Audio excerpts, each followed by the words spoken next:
Alright, welcome back.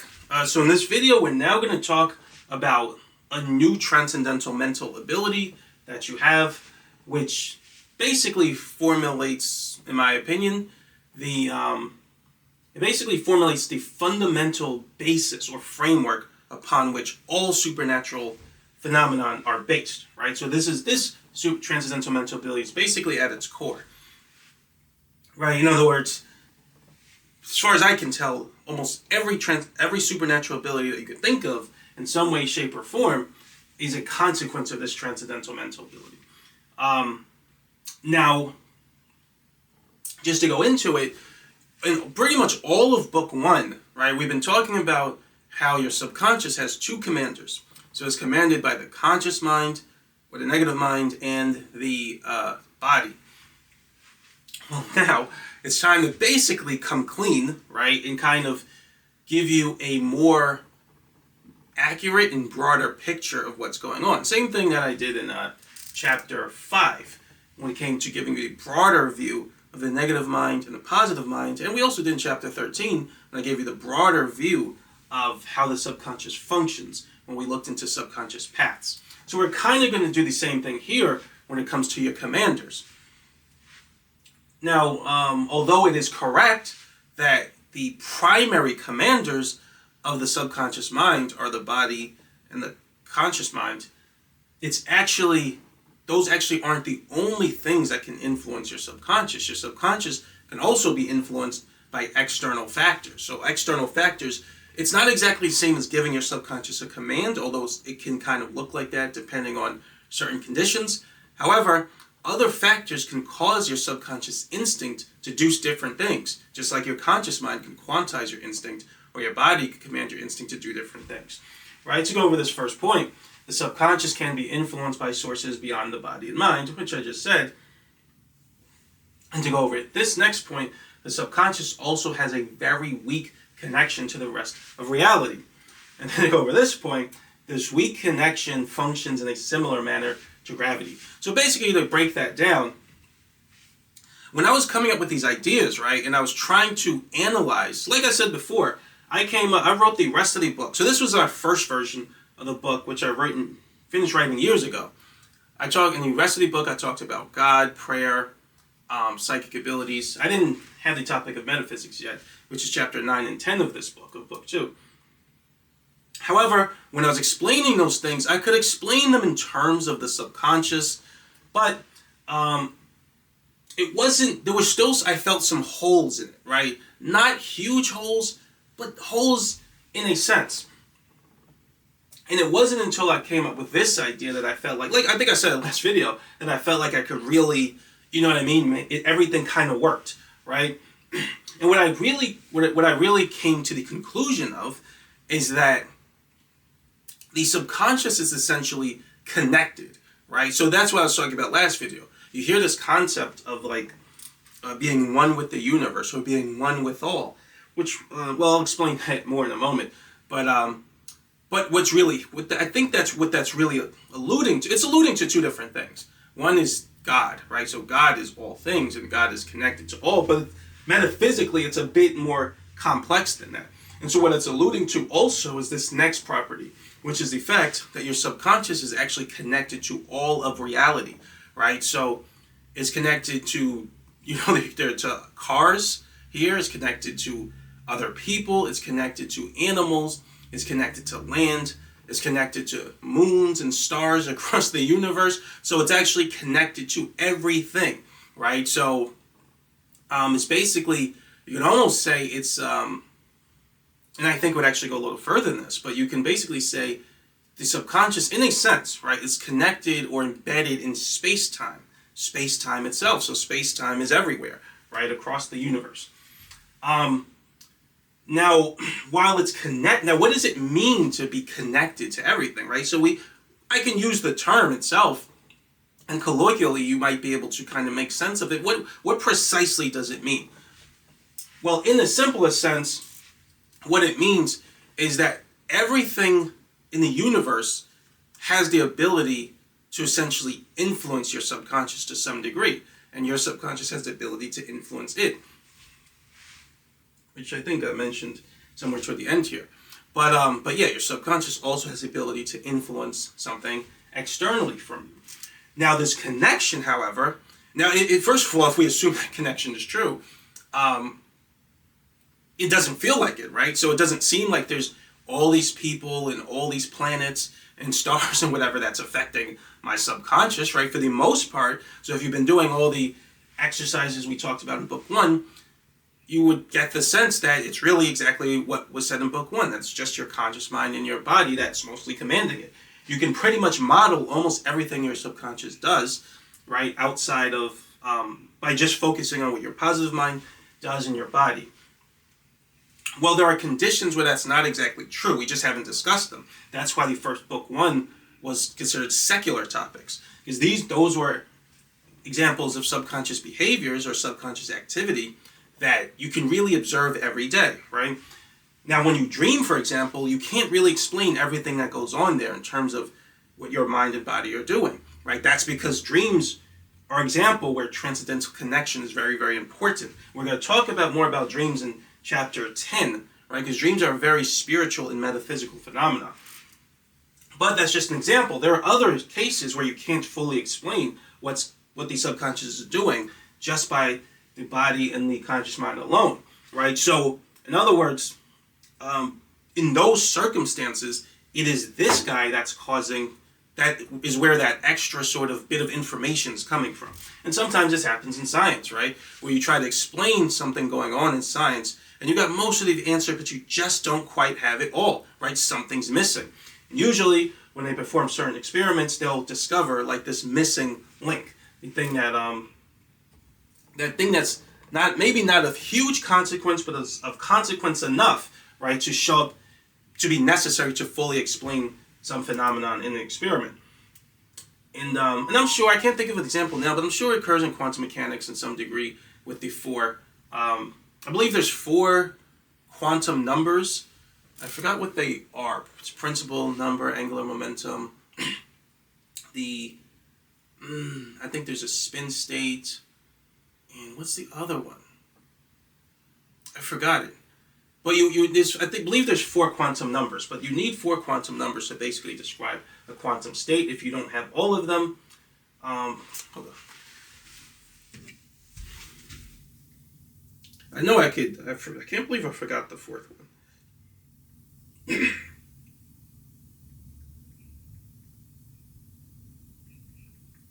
This isn't super important, but I get a little bit annoyed. Oh yes, I thought they were the same thing. Okay, so no, it's principal quantum number, azimuthal. I never know how to say that word. Azimuthal quantum number and magnetic quantum number, and then they spin. So yeah, I thought they were actually the same thing. I don't think I ever fully understood what the difference between those two, but I do know one of them has to do with the basically third component of the spatial orientation, or the third component of the coordinate. Basically, it's just a number that results in a unique number to describe the quantum state, whether you choose it to be the x-axis, y-axis, or z-axis. However, so that's not super important, but I just kind of felt like I wanted to know that. But you would need all 4 numbers to properly describe the quantum state. So that's how the subconscious is, right? So that little bit of information that is necessary to allow you to fully describe the subconscious comes from transcendental connection, right? Now the reason I say it functions similar to gravity is that normally your transcendental connection, I actually think that's actually the mental ability, which I was going to say next. But normally your subconscious connection to the rest of reality, right, is very, very, very weak, right? So your connection to your body and your mind is extraordinarily, powerfully strong, right? But your connection to the rest of reality, so the people over here, the planet, the stars over there, it's extraordinarily weak. It's so weak that it's basically negligible, right? So it's infinitesimal in terms of its influence on your subconscious, so you could safely ignore it. But if you think about the effect of gravity, right? So gravity, for the moment I'm looking at Newtonian gravity, right?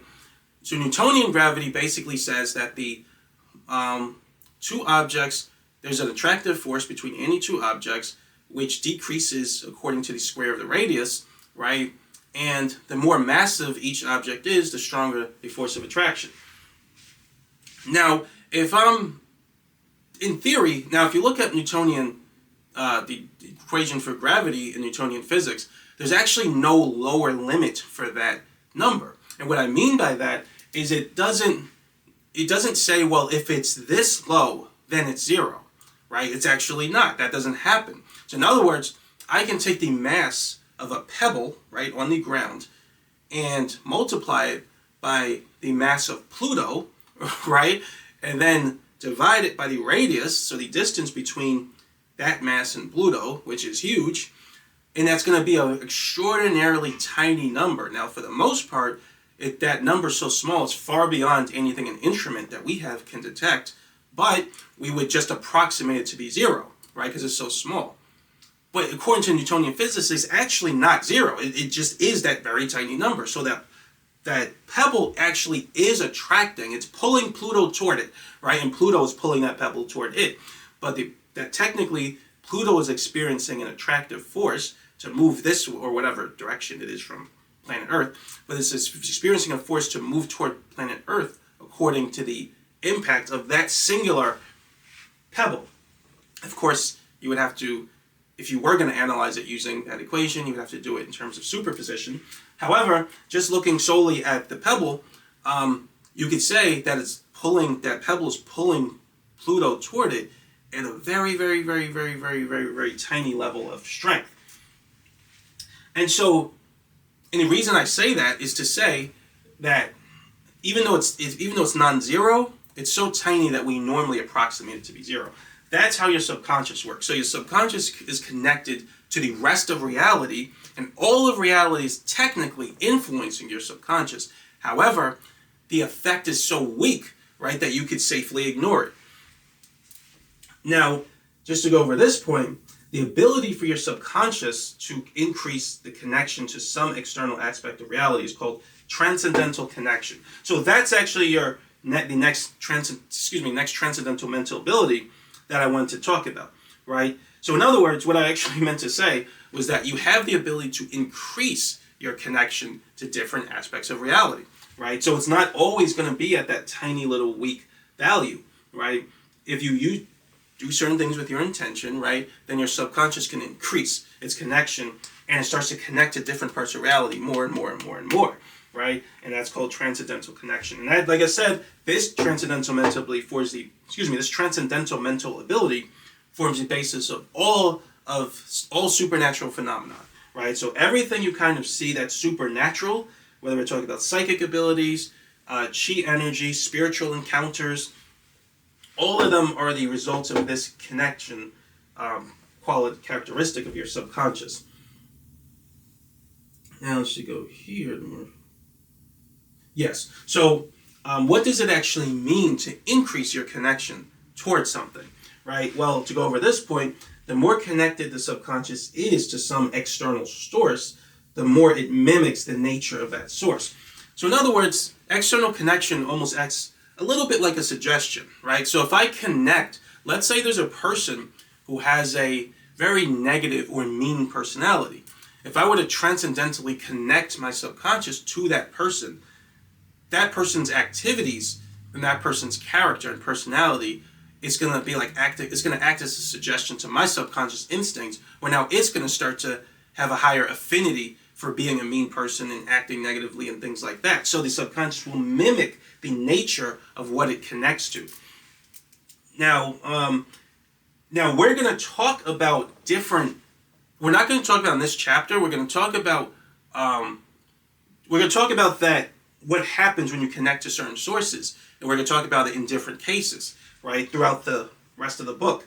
So in chapter 3 of this book, we're going to now talk about increasing your connection to God, because you can do that, right? So you can transcendentally connect to God or connect to source, and your subconscious will start to mimic the properties of God, right? So that's pretty much what all of chapter 3 is about, and we're going to talk about it. You're going to notice as that occurs, you're going to notice your behaviors, and the compulsions you feel are going to cause you to behave really in the likeness of Jesus. So I know not everyone that might be watching this is Christian. We'll talk more about that later.